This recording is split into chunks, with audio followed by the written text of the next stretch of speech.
practising woman barrister number 4 was Beatrice Bateman. When she's in the law school, she marries and she's expecting my eldest brother, and the law school would not make arrangements for her to sit for exams because she was pregnant. And so in a certain amount of anger and disgust, she goes back to the Faculty of Arts and says, may I then enrol and do a Master of Arts? So that's how she graduated with a Master of Arts, pregnant and delivering the baby. It's an indictment of the law school that they were not prepared to accommodate a woman who was pregnant and due to give birth to a child at about the time of the exams. If you look at my mother's history of practice, you will discover that in the years that she is on the roll as a practising barrister, it lands between children. And it is almost the history of a woman who is married, raising a family.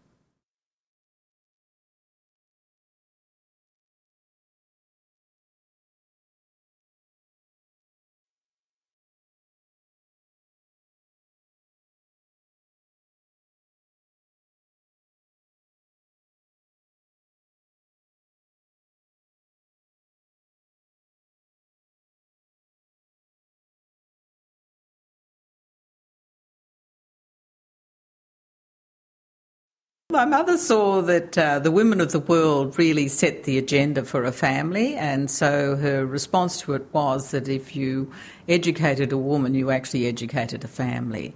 And it wasn't so much whether she entered into a commercial career as a result. That was not her priority. Her priority was that that you would develop each of your children to the best of their ability.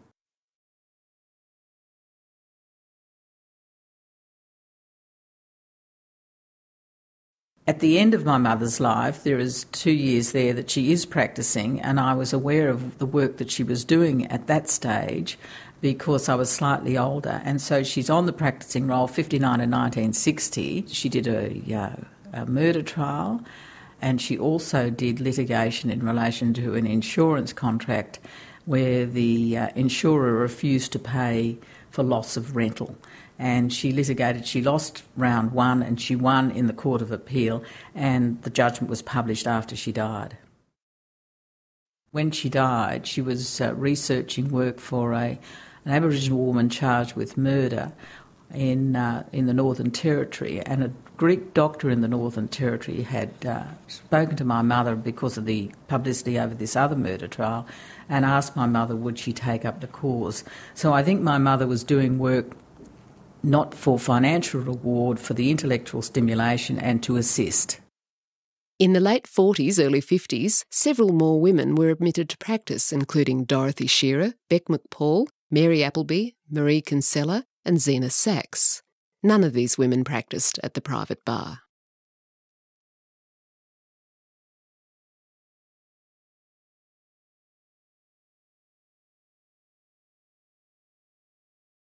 The late Joyce Shoecroft was admitted to the bar in 1942. She worked for the ABC as its media lawyer for over 30 years before practising at the bar in the late 1970s. Joyce has been described by her contemporaries as one of Australia's first media lawyers.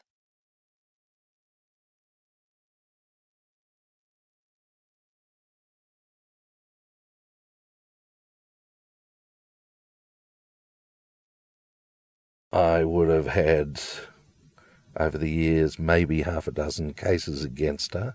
None of them were big. She always started off a matter as if it was a matter of principle and she was fighting for human rights. I wouldn't settle for anything other than the max. She always referred to my clients as Zat Alley Cat.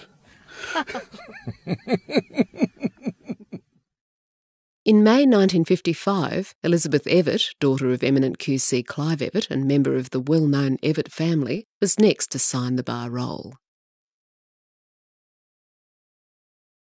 Elizabeth Evatt won the University Medal for Law but was in active practice at the bar for only a few months before winning a scholarship to study at Harvard Law School.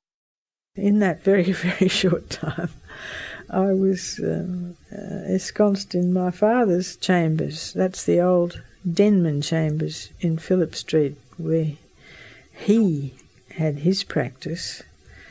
And because he was a very busy silk, practising in mainly personal injury cases, I got a few what they call noting briefs to sit with him and carry the books and write the notes.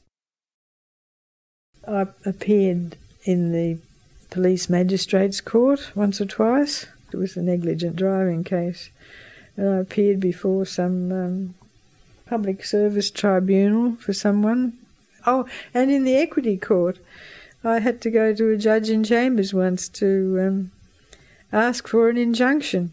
It's a very rare experience for a young lawyer. And how were you treated by your colleagues at the bar during that short time? Oh, there wasn't easy acceptance of women. You were definitely something a bit unusual. It didn't bother me all that much because I was only young. I was only 21, so because I was my father's daughter, I don't think I experienced anything very negative. Because most of the people knew Dad and they knew I was his daughter, so they accepted me in that light as much as anything else.